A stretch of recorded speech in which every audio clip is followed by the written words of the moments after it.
श्रद्धा की हत्या के मामले में आफताब को गिरफ्तार हुए लंबा अरसा हो गया है। 14 दिन वो पुलिस की रिमांड पर रहा, जिसके बाद 13 दिन न्यायिक हिरासत में रहा। उसे फिर से पेश किया गया और उसे फिर से 14 दिन की न्यायिक हिरासत में तिहाड़ जेल भेज दिया गया। 1 महीने से ज़्यादा का समय बीत चुका है। इस बीच अलग अलग टाइम पर खबरें आईं कि महरौली पुलिस ने श्रद्धा के शव के टुकड़े महरौली के जंगलों से बरामद किए हैं। साथ ही साथ जो आफताब का फ्लैट था उसके फ्लोर से भी ऐसा बताया गया कि कई सबूत जो फॉरेंसिक इम्पोर्टेंस रखते हैं उनको भी हासिल किया गया था, जिनको एफएसएल जांच के लिए भेज दिया गया। इस बीच यही बात हो रही थी कि आफताब के खिलाफ सबसे पुख्ता सबूत श्रद्धा के शव के टुकड़ों का उसके परिवार के साथ डीएनए सैंपल मैच होना होगा, क्योंकि अगर श्रद्धा के शव के टुकड़े मिल जाते हैं तो आफताब के खिलाफ ठोस और पुख्ता सबूत पुलिस के पास मौजूद होंगे। लेकिन इतना लंबा अरसा बीतने के बाद भी क्या श्रद्धा की डीएनए रिपोर्ट, मतलब श्रद्धा के जो शव के टुकड़े पुलिस का दावा था कि उसने महरौली के जंगल से बरामद किए हैं, उनको एफएसएल भेजा गया है, क्या उसकी डीएनए रिपोर्ट आ गई है? क्या उन टुकड़ों के डीएनए सैंपल श्रद्धा के पिता के डीएनए सैंपल से मैच हो गए हैं? नमस्कार, मैं हूं रुमानुल्लाह खान। आप देख रहे हैं न्यूज़ नेशन का डिजिटल प्लेटफॉर्म। दरअसल ये दिल्ली पुलिस और ये प्रशासन ऐसा नहीं है कि पहली बार कोई डीएनए सैंपलिंग करा रहा हो। मुंडका में लगी हुई भीषण आग आपको याद होगी, जहां पर 27 जिंदगियां आग की चपेट में आकर ख़त्म हो गई थीं और जो शव के अवशेष थे वो इस कंडीशन में थे कि उनको गठरियों में बांधकर ही एफएसएल भेजा गया था। कोई भी शव ऐसा नहीं था जिसकी शिनाख्त हो सके। अब जो परिजन थे उनको मुआवजा भी दिया जाना था और जो शव था अंतिम संस्कार के लिए परिजनों को सौंपना भी था। तो अब कैसे पता चले कि कौन सा शव किस शख्स का है? इसके लिए 26 शवों की डीएनए सैंपलिंग कराई गई, उनके परिवार से उनको मैच कराया गया। उस समय जो एक्सपर्ट्स हैं जिस सरकारी लैब में एफएसएल में जो डीएनए सैंपलिंग हुई, उनका कहना था कि 4 दिन का समय लगता है, अधिकतम 5 दिन का समय लगता है, लेकिन चूँकि शव ज़्यादा है इसलिए 10 दिन के अंदर डीएनए रिपोर्ट आ जाएगी। और समय से डीएनए सैंपलिंग हुई, डीएनए रिपोर्ट आ गई और जो शव थे वो परिजनों को सौंप दिए गए। फिर आखिर ऐसा क्या है कि यही दिल्ली पुलिस, यही प्रशासन, यही लैब और श्रद्धा के जो शव के टुकड़े मिले हैं उनके बारे में जब भी पुलिस से बात की जाती है तब यही कहा जाता है कि अभी डीएनए सैंपल रिपोर्ट नहीं आई है। इसके पीछे आखिर वजह क्या है? क्या सच में इतना समय लग रहा है देश की सबसे हाईटेक पुलिस को श्रद्धा के शव के टुकड़ों की उसके परिवार के साथ डीएनए सैंपलिंग कराकर मैच कराने की, उसकी रिपोर्ट हासिल करने में? दरअसल डीएनए सैंपलिंग कैसे होती है ये हम आपको बताते हैं।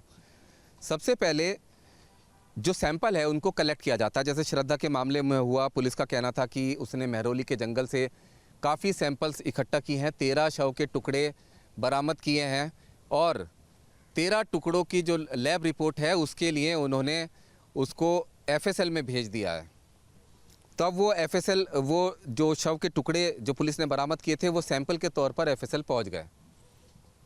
मुंडका मामले में भी ये बात सामने आई थी कि अगर जो शरीर के टुकड़े हैं वो बहुत ज़्यादा जल चुके हों या बहुत पुराने हो गए हों तो क्या उनमें से डीएनए सैंपल निकल सकता है? विशेषज्ञों का यही कहना है कि सैंपल कलेक्ट किया जा सकता है। हालांकि खून, टिश्यू, ऊतक, मुंह का सलाइवा, इससे डीएनए सैंपल कलेक्ट करना आसान होता है।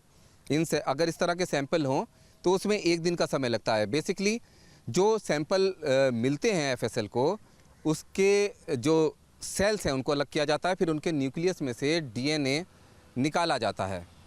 अगर खून, ऊतक, टिश्यू या फिर आपका मुंह का सलाइवा, इस तरह की चीज़ें सामने हो तो 1 दिन के अंदर डीएनए सैंपल निकल जाता है।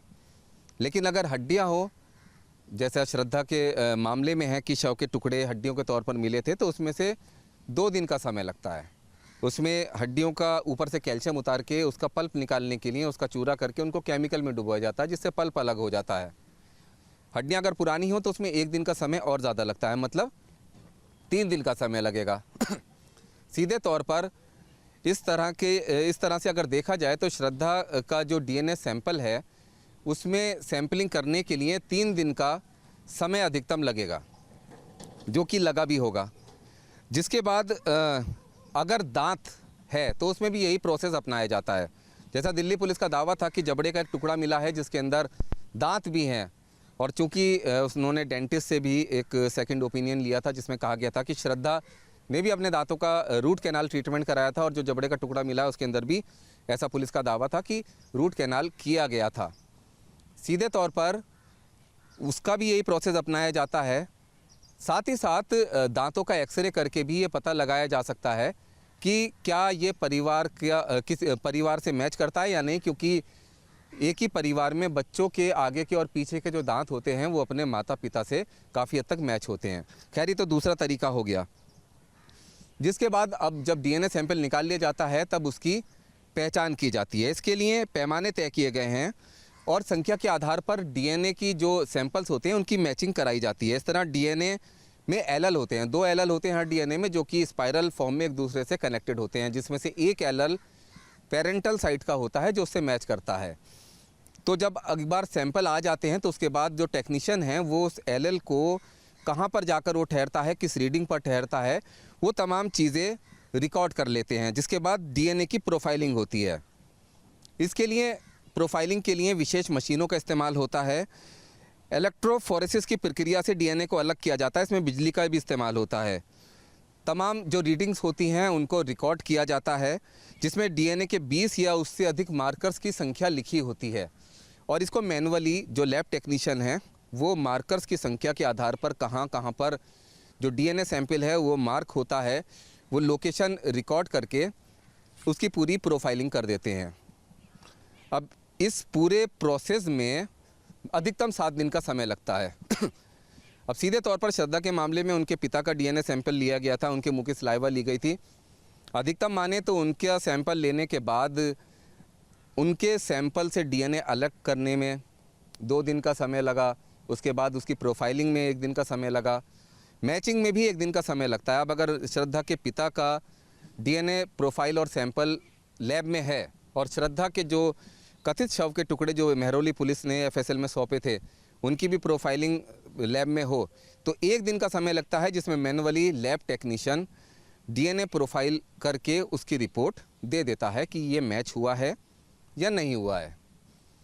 अब इस मामले में क्या हो रहा है, जब भी पुलिस से बात की जाती है आधिकारिक तौर पर वो यही कहते हैं कि अभी डीएनए रिपोर्ट नहीं आई है, उसका इंतज़ार हो रहा है। दरअसल आफताब इतना शातिर नहीं था कि वो 2 वेब सीरीज़ देखकर या कोई हाई प्रोफाइल मुकदमा देखकर इतनी बड़ी साजिश को अंजाम दे देता। दरअसल मुंबई पुलिस की लापरवाही रही और बीतते वक्त ने आफताब का साथ दिया, जिसके चलते समय रहते ना तो मुंबई पुलिस ने कार्रवाई की। अगर मुंबई पुलिस ने कार्रवाई की होती तो शायद श्रद्धा जिंदा भी बच जाती, वरना कम से कम ये तो होता कि जब मुंबई में आफताब से पुलिस ने पूछताछ की थी उस समय श्रद्धा के सिर और धड़ के टुकड़े उसके फ्रिज में रखे हुए थे, वो बरामद हो जाते, उसके खिलाफ ठोस सबूत होते। हत्या की तारीख आफताब बता रहा है 18 मई। ये आफताब का कहना है। पुलिस के पास ऐसा कोई ज़रिया नहीं है जिससे हत्या का समय और तारीख बिल्कुल सही तरीके से पुलिस पता लगा सके। तो 18 मई मानी जा रही है कि श्रद्धा की हत्या हुई थी, और इस हिसाब से 6 महीने से ज़्यादा का समय बीत गया था। शव के टुकड़े जंगल में फेंके थे, अब उनका मिलना बेहद ज़्यादा मुश्किल था, लेकिन पुलिस ने कुछ हड्डियां बरामद की। आफताब के खिलाफ सर्कमस्टेंशियल एविडेंसेस हैं, लेकिन डायरेक्ट एविडेंस तभी आएंगे जब जो शव के टुकड़े हैं उनका मिलान श्रद्धा के पिता के डीएनए से होगा। मतलब ये साफ हो जाएगा कि वो श्रद्धा के शव के टुकड़े हैं या नहीं। तो क्या डीएनए रिपोर्ट आ चुकी है और पुलिस उस बारे में कुछ बता नहीं रही है? क्योंकि अगर डीएनए रिपोर्ट आ चुकी होती पॉजिटिव, श्रद्धा के शव के टुकड़े वो साबित हो जाते, तो ऐसा कोई वजह नज़र नहीं आती कि पुलिस इस बारे में खुलकर ना बोलती। जबकि इससे पहले जब पुलिस ने जल्दबाजी में पूरी प्रेस कॉन्फ्रेंस की थी, दिल्ली पुलिस ने आफताब को श्रद्धा की हत्या के मामले में गिरफ्तार किया था और पूरी डिटेल में बताई थी कि श्रद्धा के शव के 35 टुकड़े कर दिए, अलग अलग जगह पर फेंके। उसके बाद पुलिस की खासी किरकिरी भी हुई। कानून के जानकारों ने कहा कि पुलिस ने देश की सबसे हाईटेक पुलिस ने जिस तरह से इस केस को लेकर मीडिया के सामने बयान दिया है या इस केस को जिस तरह से सॉल्व करने का दावा किया है, वो कहीं ना कहीं कोर्ट में साबित करना बेहद ज़्यादा मुश्किल होगा। ऐसी स्थिति में अगर श्रद्धा के जो शव के टुकड़े पुलिस का कहना है कि उसने मेहरौली के जंगल से बरामद किए थे, वो साबित हो जाते कि वो श्रद्धा के ही हैं, तो पुलिस को आफ्ताब के खिलाफ ठोस सबूत मिल जाता और इस पूरे मामले में पुलिस खुलकर ज़रूर बोलती। तो ये कहीं ना कहीं संदेह ज़रूर पैदा करता है कि इतना समय बीतने के बाद भी 4 से 7 दिन में आने वाली डीएनए रिपोर्ट अब तक क्यों नहीं आई, ऐसा पुलिस का कहना। और अगर आई है तो उस रिपोर्ट में क्या है, इसके बारे में पुलिस खुलकर कुछ क्यों नहीं बता रही है। जो कानून के जानकार हैं उनका कहना है कि इस मामले में जो आफ्ताब है वो न्यायिक हिरासत में जेल के अंदर बंद है, तिहाड़ जेल में। उससे पूछताछ पुलिस पूरी कर चुकी है, जैसा पुलिस का कहना है। अगर डायरेक्ट एविडेंसेस नहीं मिले, जो सर्कमस्टेंशियल एविडेंसेस हैं, तो उन्हीं सर्कमस्टेंशियल एविडेंसेस के आधार पर पुलिस इस मामले में जल्द ही चार्जशीट दाखिल कर सकती है और उसमें कोर्ट के ऊपर ये फैसला छोड़ दिया जाएगा कि देखिए साहब, ऐसा ऐसा मामला हुआ था, आफ्ताब को हमने गिरफ़्तार किया, हमारे पास ये टेक्निकल एविडेंसेस हैं, ये सर्कमस्टेंशियल एविडेंसेस हैं और ये सबूत अब तक मिले हैं, अब इसमें आफ्ताब को हमने चार्जशीटेड कर दिया है। उसके बाद फिर कानूनी प्रक्रिया चलेगी, कोर्ट किस तरह से इस पूरे मामले को लेता है, ट्रायल चलेगा, ये आने वाले समय में पता चल जाएगा।